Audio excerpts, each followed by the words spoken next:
Good evening. Thanks for joining me this Wednesday on 7Edition. I'm Azleena Najri and these are tonight's top stories.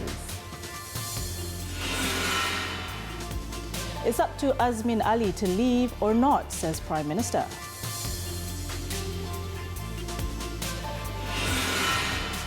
ringgit 30 million civil suit filed over Sungai Kim Kim toxic pollution. And SPAN issues warning to Air Selangor over water disruption.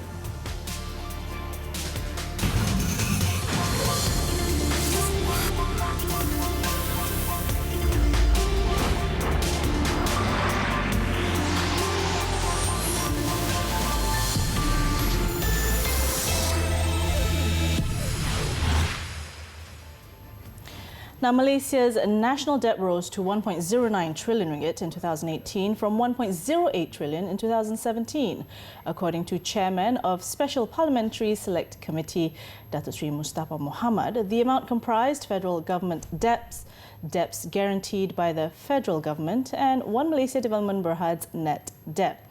The amount also included other liabilities comprising public-private partnerships, private finance initiatives, and PBLT Sendirian Berhad, a unit under the Minister of Finance Incorporated, amounting to 184.9 billion ringgit.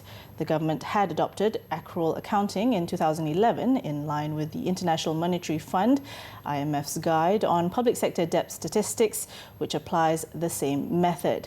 Now, the government began the process of migrating from cash-based accounting to accrual accounting in 2015, which would be completed in a year or two.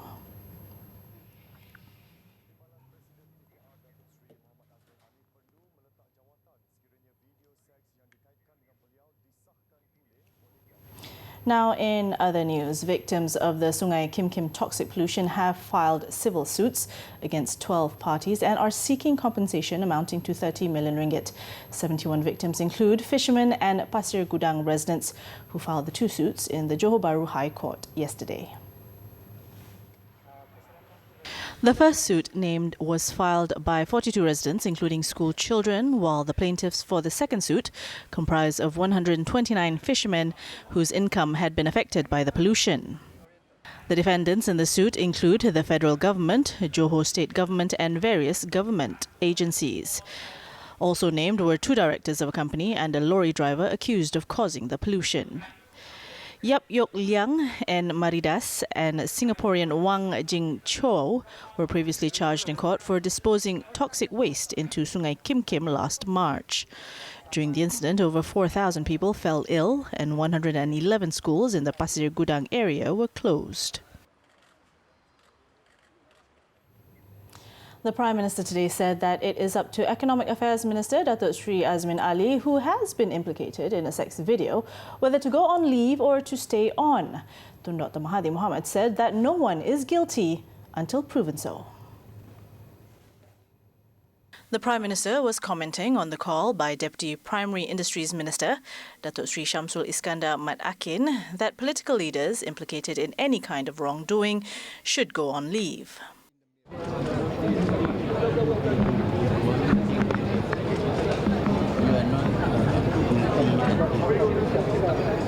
Well, I think, the whole thing is about politics. It's not about exposing somebody's wrongdoings. It's about politics in order to prevent somebody from being able to succeed in politics. So it's a political scheme that is definitely intended to prevent somebody from succeeding. And there's no need for Azmin to split up with his new party. Too many questions. He said this to the media after launching the inaugural Beyond Paradigm Summit in Kuala Lumpur. Last month, Tun Dr. Mahathir Mohamad said that there is no need for the Economic Affairs Minister to go on leave until the police conclude their investigation into the sex video. Now, if Datuk Sri Azmin is indeed found to be the other man in the sex video, PKR Chief Datuk Sri Anwar Ibrahim said that the Economic Affairs Minister should resign. PM has adjusted his earlier remarks. First is total defence, but now giving the option whether for Azmin to resign or not. which of course indicates something more drastic than that. If the investigations is rather conclusive in terms of the participants in the so-called act, then I think he needs to resign.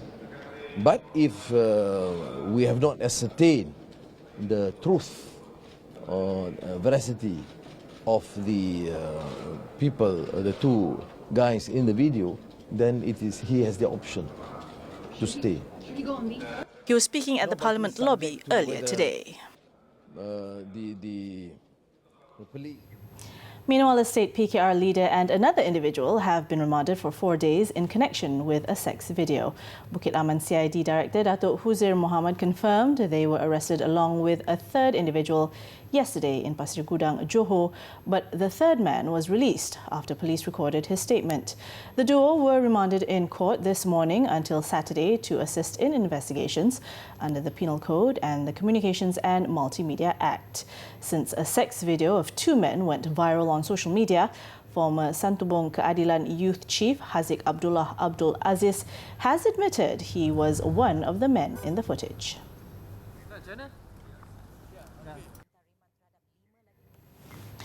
Now, the Kuala Lumpur High Court, in the meantime, retained a 6-day remand order imposed on Haziq to assist with the investigations.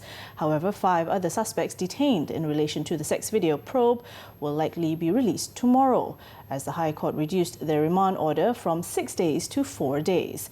Justice Colin Lawrence Sokera said that Magistrate Namira Hanum Muhammad Al-Baki had erred in issuing a 6-day remand order for the 5 due to the lesser nature of the offences for which they are being investigated.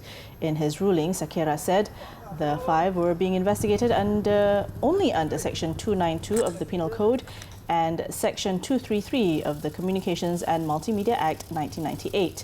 And the maximum remand period that could be imposed at a time was 4 days.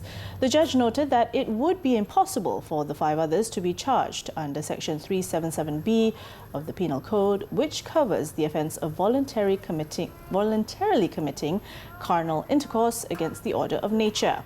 Therefore, Haziq's remand period remains at 6 days.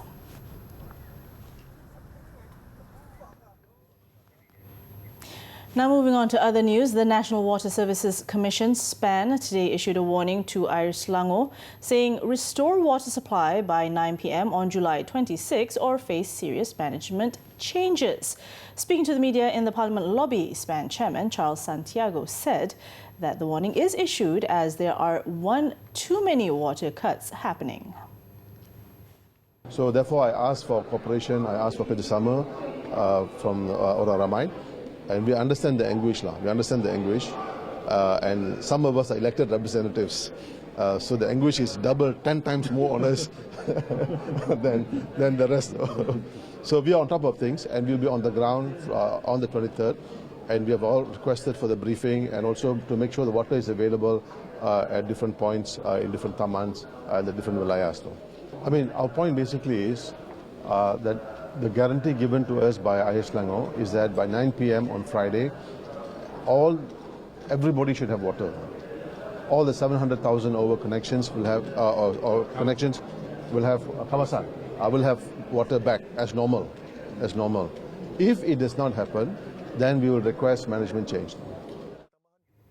The important works will take place from 9 a.m. to 9 p.m. on July 23rd to improve the water supply system to some 3 million consumers in 758 areas in 7 Klang Valley districts. Santiago also acknowledged that the work needs to be done as parts and equipment needs to be replaced.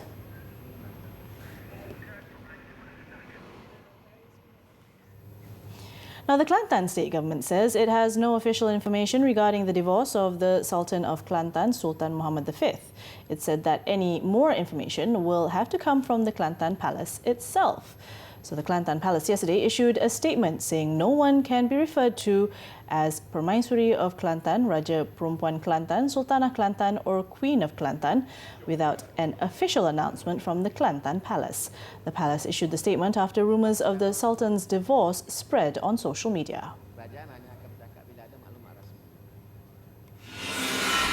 The Kuala Lumpur High Court today ordered Professor Dato' Muhammad Nasir Disa to pay 80,000 ringgit in damages to Federal Territories Minister Khalid Abdul Samad, who won a defamation suit which he filed against the former Malaysian Institute of Islamic Strategic Studies, ICSIM CEO. Judicial Commissioner Rohani Ismail also ordered Professor Dato' Nasir to pay costs of 20,000 ringgit and publish a statement of apology to be carried out in newspapers within 14 days from today. Khalid had filed the suit in 2017 and claimed Nasir's statement at a seminar at the Tengku Ampuan Jemaah Mosque in Shah Alam at 9:50 a.m. on September 28, 2017 as slanderous and defamatory. He alleged that Nasir's statement had tarnished his reputation as an ordinary member of parliament. Now, a tower used for processing gas at a Petronas gas plant in Dungun turned into a tower of fire after it was believed to have been struck by lightning during a heavy thunderstorm yesterday. The fire, which broke out at about 7:40 p.m., was finally brought under control by midnight and no injuries have been reported. Petronas Gas Berhad, in a statement, said the incident had no major impact to its overall operations. The Sabah Health Department are still waiting for lab results to confirm if a patient from Kampung Lubang, Tambunan, has the Japanese encephalitis JE disease, a type of vector caused by the flavivirus. Authorities have launched a search and destroy mission to wipe out the breeding grounds in 121 premises in the area. Pigs and wild birds are the natural reservoir for the vector virus, and the virus can spread from the bite of a Coelox mosquito.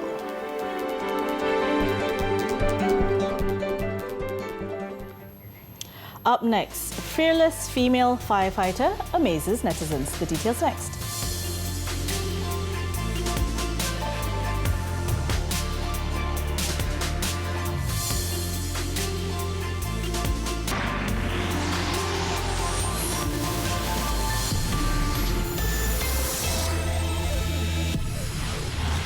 Thanks for staying with us. Now it's time for a clickbait, where we take a look at what's trending and making the rounds in the cyber world today. So they save us from blazing hot fire, rescue cats from branches, and even capture dangerous reptiles to protect us. A fireman's, or in this case, a firewoman's duty and sacrifice should never be overlooked. Senior Fire Officer 2, Nur Fazida Tina Muhammad Noor, recently went viral on the internet for fearlessly catching a king cobra with her bare hands. The footage of the brave mission was uploaded on Twitter and has since raked in over 100,000 views. Take a look. At the start of the video, the 37-year-old firefighter can be seen as if she's trying to bewitch the long, slithering reptile, which was resting itself beside a drain. With tension in the air, she attempted to grab the cobra's head, but failed. However, after several attempts,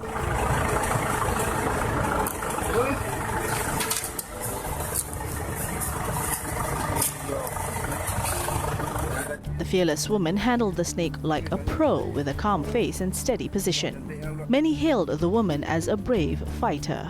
One netizen retweeted the post and expressed how difficult it is to grip such a vicious species like the king cobra, especially with one hand.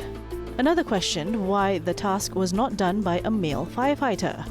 Others are showering the comments with praises and respect towards the female firefighter.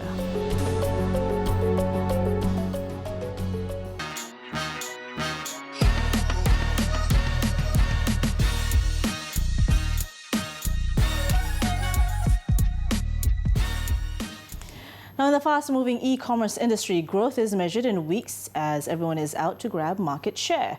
So how do the corporate leaders in the industry know when they have made a right decision or hired the right people? Well, we met with Ian Ho, the Regional Managing Director of Shopee Malaysia, to share his personal views of management and leadership in our Corporate King segment. When Ian arrived from Singapore to start Shopee in Malaysia in 2015, he had to literally start from the bottom, making calls to sellers to join a relatively unknown e-commerce platform. Now he manages 1,200 employees and is learning to trust his team to make the right decision.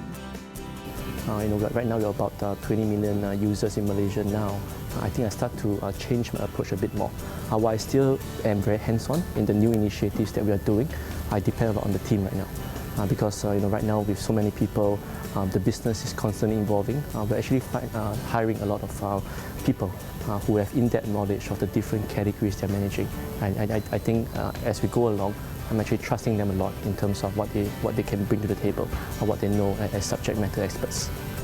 We asked Ian if there is a formula in hiring the right person and to succeed in his industry. If you ask me what I look out for in a candidate, one is they need to have some sort of smarts, but more importantly is the drive.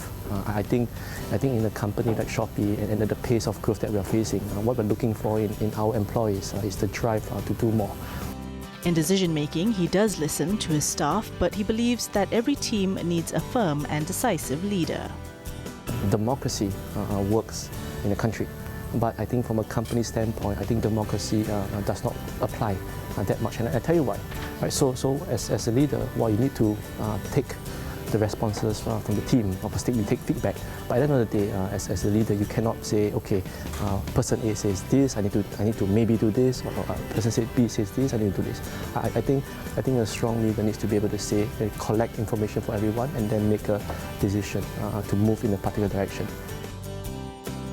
When we decided to start our own warehouse, when we decided to have our own logistics fleet, not everyone thought that was a good idea, because from a working capital point of view, it's actually more expensive.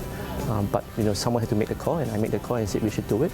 And now we have our own warehouse, we have our own logistics fleet, and what it has resulted is in the end consumers getting more convenience, getting faster delivery, and then a faster growing e-commerce ecosystem in general. He still comes in at 8:30 a.m. and only leaves at 11 p.m.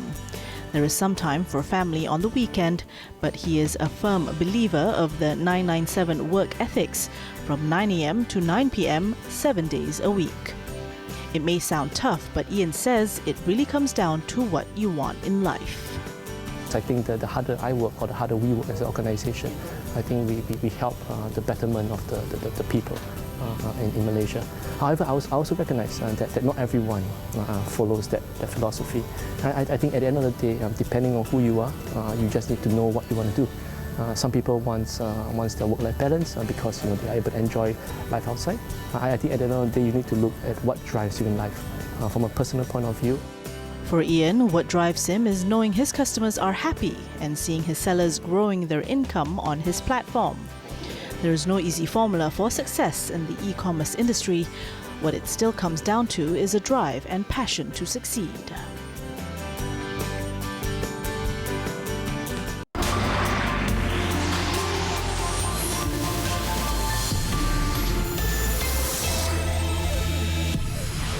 Thanks for staying with us. Now, Bahrain expressed an interest in importing national car maker Proton Holding Berhad's best-selling model, the X70.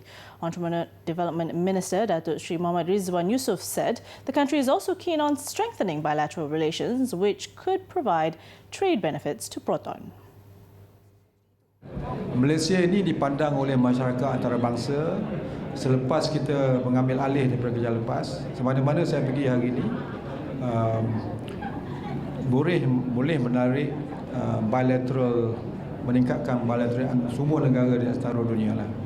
Dari segi pelaburan masuk ke dalam Malaysia, dan juga mahu Malaysia melibatkan diri dalam pengeluaran keluar negara.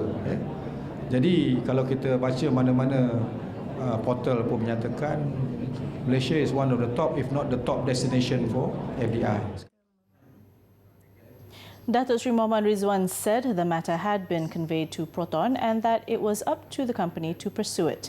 Earlier, Proton said it was confident to double or even triple export sales this year with the help of the Malaysian government. Its Chief Executive Officer, Lee Chun Rong, said this would also be driven by the company's internal strategy to boost sales overseas.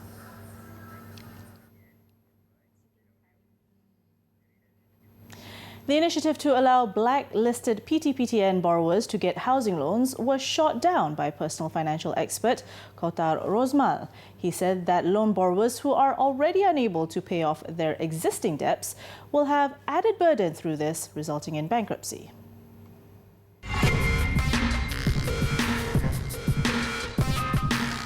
I think it's not good because if the first we must look why they are blacklisted. Mostly because they can't afford to pay. So if they can't afford to pay 200 ringgit, 300 ringgit per month, how can they afford to pay 1,500, 2,000 for their housing loans? And I think everyone is familiar with the subprime crisis during 2008. And if we make everyone can have loans, everyone even with the bad credit score can have loans up to 300,000, 400,000, we will trigger another crisis. However, Housing and Local Government Minister Zuraida Kamarudin does not agree that PTPTN borrowers will end up in bankruptcy should they be given a chance to buy their first home. But she added that this initiative is limited to borrowers that are earning below 3,000 ringgit and wishes to own a house not exceeding 300,000 ringgit. SICRIS is a system where the bank use as a information system to see whether the standing of the debts of the applicant. Okay, so for a fresh graduate, the only possible debt that they have is the PTPN. So, but they have excess income that would be able to make them to own houses. So that is why they allow us to exam PTPN SICRIS list to be approved for housing loans. Meanwhile, Chief Executive Officer of RAM Credit Information, Don Lai, seconds the minister and says as long as the borrowers understand the importance of maintaining a positive credit history, this is feasible. She also added that educational loans are seen from a different perspective and banks will observe the borrower's overall credit history. Adding to this, the Chief Executive Officer of iMoney Group, Mithul Lakani, said banks should look at this on a case-to-case basis and observe the borrower's overall portfolio. He said this after the iMoney empowering Malaysians through the launch of iMoney Credit Score in Kuala Lumpur. Last week, Housing and Local Government Minister Zuraida Kamarudin said first-time home buyers burdened with student loans may stand a chance to own their very first home following the move to exempt them from being blacklisted by SICRIS. However, there's still a lot of questions revolving around this issue. First of all, we have not heard from the Finance Ministry themselves. We have not heard from Bank Negara Malaysia, and most importantly, PTPTN has not brought out an official statement. There's still a lot of confusion and unanswered questions. I am Preeta Manivanan for 7Edition.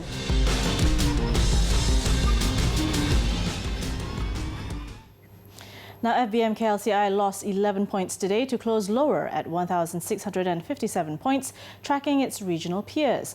The benchmark index was dragged down by Petronas Chemicals Berhad amid profit-taking in the second and third liners. On to stocks to watch. WCT Holdings Berhad is on for a promising tender outlook for the construction sector in the second half of this year. This bodes well for the company's target to secure 1 billion ringgit in new projects by the end of the year. And moving on, Air Asia Group Berhad is set to benefit from the lower interest costs for its sale and leaseback deals in the long run. The low-cost carrier has a prudent hedging policy, and the best part is the airline is enjoying cheaper fuel due to the low crude oil price. And last but not least, some candy for penny stock lovers.